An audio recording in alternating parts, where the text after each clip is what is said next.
Welcome back to the 2-Minute Warning, episode 288, doing a preview of this weekend's Bucs versus Saints game, 6:40 Sunday evening. But first, back to the question of the day. Drew Brees has one Super Bowl ring. It was Super Bowl 44. Who was the Hall of Fame quarterback that he beat that year? That's the question of the day. Answer revealed at the end.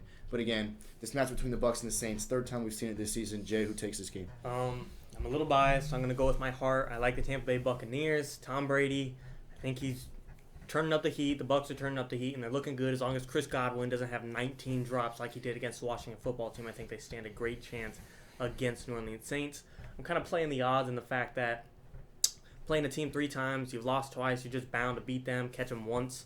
At that point, I'm just falling on like a bounce back. I really think it's not even that much of a bounce back. I just think that's an extra factor that's in their favor.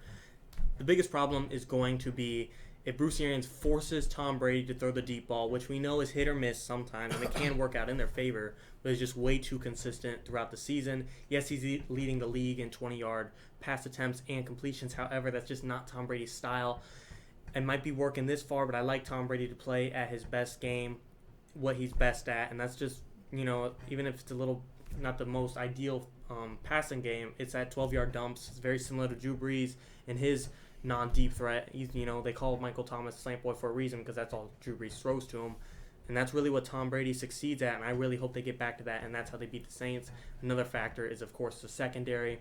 Buccaneers secondary is really what cost them a lot this year in a couple of games that they have lost.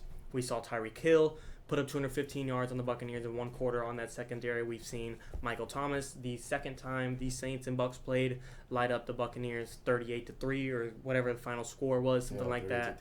That secondary has got to step up. I understand that's not their strong suit, and I'm not asking them to become Jalen Ramsey in the Rams secondary. I'm asking them to just step up a game a little bit and limit the Saints just a tad. Just double team Michael Thomas, do what you need. Let Drew Brees force the ball to Emmanuel Sanders and Jared Cook. I'm okay with that. I will take Drew Brees forcing the ball to Jared Cook and Emmanuel Sanders trying to go toe-to-toe with that kind of playing style compared to Tom Brady throwing to Antonio Brown, Chris Godwin, Mike Evans, Cameron Brate, Rob Gronkowski. The list goes on and on. If you could take Michael Thomas out of the game, I seriously think the Bucs have an edge here. And that pass rush has this, I believe, the number 1 rushing defense in the league. They did in the regular season. I'm not sure how they are now after the first playoff game, but they did have the number 1 rushing defense in the league.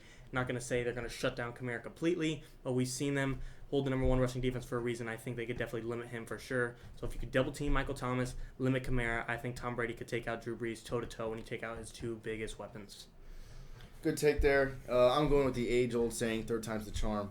Third time this season that these two teams have met. Really, neither of them have been close.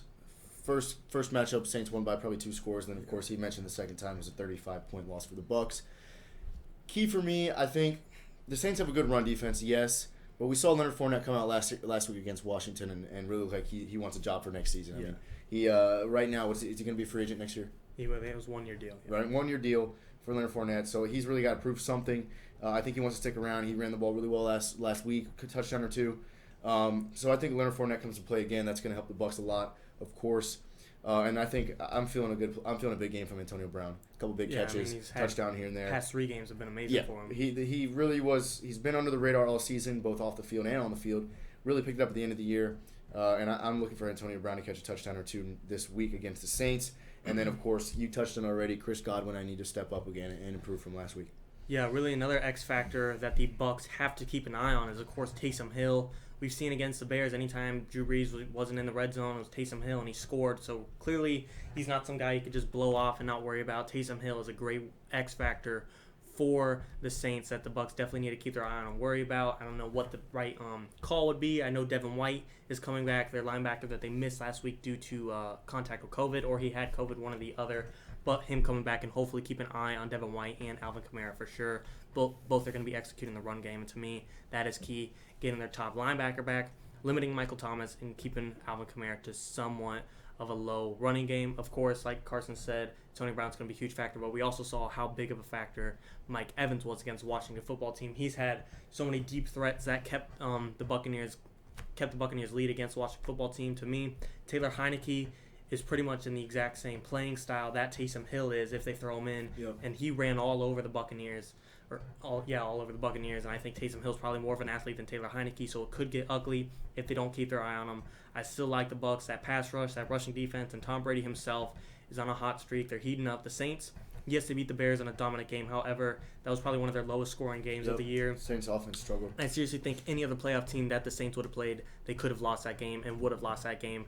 Bears had a fight, and it was just, it's Mitch Trubisky. You can't really expect a lot out of him, but the Saints did not look good against an awful Mitch Trubisky for sure. So I think the Buccaneers could pull it off. There was a lot of talk that game because it was one of the first games in a while this season and just for the season in general that Brees, Kamara, and Thomas were in. Mm-hmm. They didn't really click well together just as a group. They didn't really come to play as much as we thought they would. So I'm thinking they get it together this week and actually look sharp. But like Jay said, the Saints offense from Brees to Kamara, whatever, Michael Thomas just did not look impressive at all against Chicago. And I think that while the Bucs defense didn't look too hot against Washington, their offense looked sharp. Yeah, and I mean, also, you got to consider the coaches as well. I've already mentioned Bruce Arians messing with Tom Brady's playing style, but Sean Payton and Drew Brees have been at this for 15, 20 years, whatever, how long Drew Brees has played, probably around 20 years. They've won a Super Bowl ring together, like our question of the day, and they've been there before. Tom Brady, Bruce Arians, this is their first year together being in this type of situation in the playoffs in New Orleans. I think the Saints definitely have a great chance of beating the Buccaneers, but I'm going to have to follow my heart and go with them to win the game in the upset. I agree. Bucs upset. Bucs moving on is my take for the question of the day. It was Super Bowl 44, 2009 season. Drew Brees beat Peyton Manning and the Indianapolis Colts. That's the Hall of Fame quarterback Drew Brees has beaten for his only ring. All right, 2-minute warning, guys. Thanks for watching.